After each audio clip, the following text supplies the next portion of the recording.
হ্যাঁ রে কুলোটা, গতকাল আমার একটা ভিডিও দেখে তুই কমিউনিটি পোস্ট করেছিস। সেই পোস্টে লিখেছিস আমাকে নিয়ে তুই প্রচার কর। হ্যাঁ, আমি তোকে নিয়ে প্রচার করব। তুই যে একটা চরিত্রহীনা মহিলা, কারণ তোর তো কোনো ভালো গুণ নেই, তা আমি এইগুলোই প্রচার করব।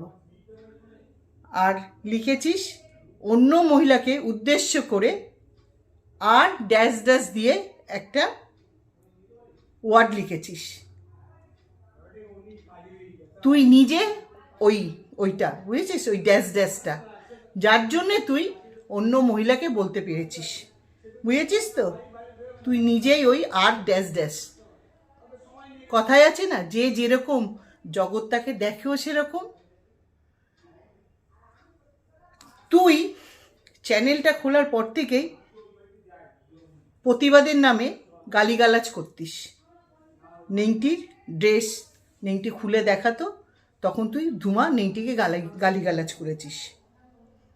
এখন যেহেতু তুই দেখছিস নেংটি তো পরপুরুষদের নিয়ে বাবা কি আনন্দ ফুর্তি করছে, পরপুরুষদের সাথে ঘুরে বেড়াচ্ছে, যখনই তুই দেখলি নেংটি তোর মতন চরিত্রহীনা, তোর দলেরই লোক, তখন তুই নেংটিকে গিয়ে চুমাচাটি করছিস।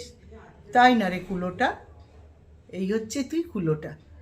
আর কুলোটা তোর গায়ে লাগবে কেন বল? নেংটি কারোর সংসার ভাঙুক, কারোর মানে ক্ষতি করে খাক, সেটা তো নেংটির মধ্যে যা আছে তোর মধ্যেও তাই আছে। এই জন্য তুই নেংটির সংসার, একজনের সংসার ভেঙে খাচ্ছে, তোর গায়ে লাগছে না। বুঝেছিস তো? তা তোর চরিত্র আর নেংটির চরিত্র মিলে গেছে, এই জন্য নেংটিকে গিয়ে তুই এখন চুমাচাটি খাচ্ছিস। শোন, তোদেরকে একটা কথা বলি, তোর উদ্দেশ্যে আর নেংটির উদ্দেশ্যে।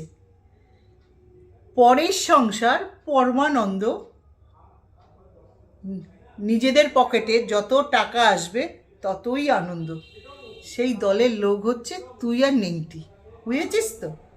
কার কি হচ্ছে বয়ে গেছে, নিজেরা তো আনন্দতে থাকি। এই হচ্ছে তুই কুলোটা। এইগুলোই আমি প্রচার করব, তুই যে কত বড় কুলোটা। বুঝেছিস? আর হ্যাঁ, তোর ওই যে একটা কুত্তি পুষে রেখেছিস না, নারকেল কুড়ানি কুত্তি, তুই নাকি আমার হাওয়া ফুস করে দিবি শুনলাম। তা তোর ওই হাওয়া ফুসের জন্য আমি অপেক্ষা করছি। হ্যাঁ, তুই ফুস করিস, কোন দিক দিয়ে হাওয়াটা আমার বের করবি, ফুস করবি, ফুস, সেইটার জন্য আমি অপেক্ষা করছি কুলোটা। বুঝেছিস? চরিত্রহীনা কুলোটা। চল যা, নেংটিকে গিয়ে চুমাচাটি খা। যদি কোনো, তুই তো ছোটোখাটো ব্যাপার নিয়ে থাকছিস, নেংটির মতন যদি বড় কাউকে ধরতে পারিস। তা আমি এখানে রাখছি কুলোটা। ও কুলোটা, আমি রাখলাম। বাই কুলোটা। আর কুত্তিটাকেও বলে দিস হাওয়া ফুসের জন্য বসে রয়েছি।